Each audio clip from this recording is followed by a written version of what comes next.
সুপারি উৎপাদনে ভারত সারা বিশ্বে প্রথম স্থান অধিকার করে। পরিসংখ্যান অনুসারে বিশ্বের সুপারি উৎপাদনের প্রায় 50% শুধুমাত্র ভারতেই হয়।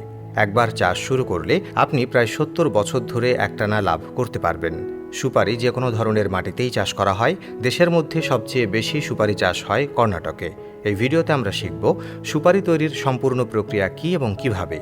আমরা যে সুপারি কিনি তা সরাসরি গাছ থেকে আসে, তবে এটা গাছ থেকে তোলা হয় না। কিন্তু সুপারি ফলটি দেখতে এরকম কিছু।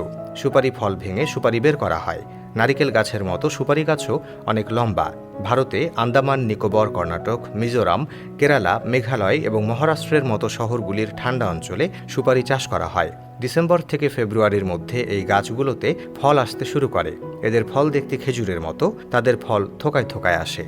আর যখন ফলগুলি সঠিক আকারে বেড়ে ওঠে তখন মে থেকে জুন মাসে সুপারি ফল সংগ্রহ করা হয়, যার জন্য শ্রমিকরা ধারালো অস্ত্রের সাহায্যে গাছে উঠে সুপারি ফলের ডাল কেটে নিচে ফেলে দেয়।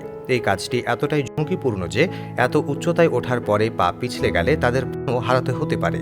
এর গাছগুলো নারকেলের মতো 50 থেকে 60 ফুট লম্বা হয়। এ কারণেই সেখানে এই কাজটি কেবল ভালো এবং দিনমজুররাই করে। সমস্ত সুপারি ডাল পরবর্তী প্রক্রিয়াকরণের জন্য পাঠানো হয়, যেখানে সুপারি পিটিয়ে ডাল থেকে সব ফল আলাদা করা হয়। এই কাজটি করতে অনেক পরিশ্রম করতে হয়। এরপর সব ফল একে একে খোসা ছাড়ানো হয় এবং ফলের ভেতর থেকে সুপারি বের করা হয়। এই কাজটি বেশ ঝুঁকিপূর্ণ, কারণ একটি ছোট ভুল তাদের ক্ষতির মুখে ফেলতে পারে। এ কারণেই এই শ্রমিকরা সুপারি ফল খোসা ছাড়ানোর সময় হাতে চামড়ার গ্লাভস পরে এই কাজটি করে।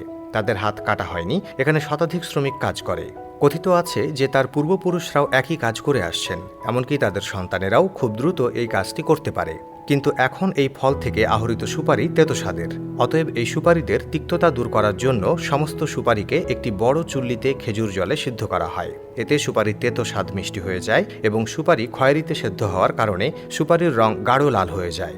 এখন এগুলোকে প্রায় 10 দিন ধরে তীব্র রোদে পুঙ্খানুপুঙ্খভাবে শুকানো হয় এবং মাঝে মাঝে উল্টানো হয়, যাতে সমস্ত সুপারি পুঙ্খানুপুঙ্খভাবে শুকিয়ে প্রস্তুত হয়।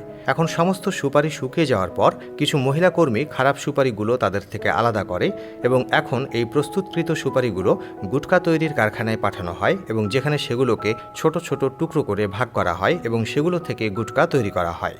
যদি আপনি সুপারি না খেয়ে থাকেন তাহলে অবশ্যই দেখেছেন, কারণ এই সুপারি পান অথবা পান মশলায় যোগ করা হয় এবং কাঁচা সুপারি চিবানো আমাদের রোগ প্রতিরোধ ক্ষমতার জন্য খুবই উপকারী।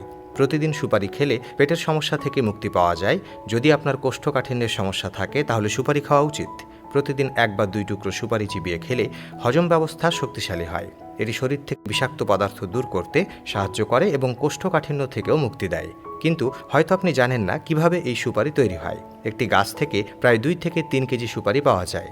1 একর জমিতে প্রায় 6 শতাধিক গাছ লাগানো হয়। এখান থেকে প্রায় 4 কুইন্টাল সুপারি উৎপন্ন হয়। বাজারের উপর নির্ভর করে এর উৎপাদন 5 লক্ষ পর্যন্ত হতে পারে। আসলে বাজারে সুপারি প্রতি কেজি 300 থেকে 400 টাকা দরে বিক্রি হয়।